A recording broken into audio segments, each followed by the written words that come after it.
பேஞ்ச மணியுமா இருக்கே அந்த மானம் கெட்ட மழை.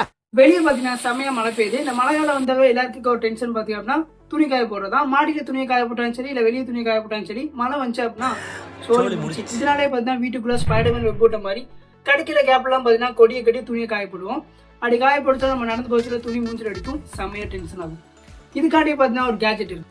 இப்போ என் கையில இருக்கிறதா ரோப் வித் கிளிப். இது பார்த்தா வேற ஒன்றும் இல்லை, கொடி தான். இந்த கொடியும் ரெண்டு சைடு பார்த்தீங்கன்னா இதுமா ஹூக் இருக்கும். எங்க நீங்க துணியை காய போடுங்க அந்த இடத்துல பார்த்தீங்கன்னா இதை ஹேங் பண்ணி யூஸ் பண்ணிக்கலாம். பார்த்தா ஒரு எலாஸ்டிக் ரோப் தான், ஒரு குறிப்பிட்ட லென்த் வரைக்கும் பார்த்தா நம்ம இதை எக்ஸ்பேண்ட் பண்ணிக்க முடியும்.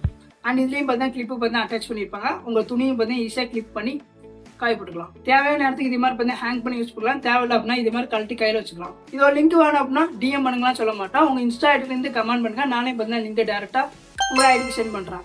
இந்த வீடியோ யாருக்கு யூஸ்ஃபுல்லாக இருக்கும் உங்களுக்கு ஷேர் பண்ணி விடுங்க. இதே மாதிரி வீடியோஸ்லாம் பார்க்கறதுக்கு ஃபாலோ பண்ணிக்கோங்க. இனி மழை பெஞ்சுன்னா ஒவ்வொரு துணியாக எடுக்க தேவையில்ல, மொத்தமாக கொடியே கலத்திடலாம். என்ன புலம்பிட்டு இருக்க? புலம்பாம வேற என்ன பண்ண சொல்ற? எங்க பார்த்தாலும் மழை, எங்க பார்த்தாலும் தண்ணி, ஒரு கால் வைக்க முடியல, செருப்புக்குள்ளேதான் தண்ணி, துவைச்சு போட்ட துணி காய மாட்டேங்குது.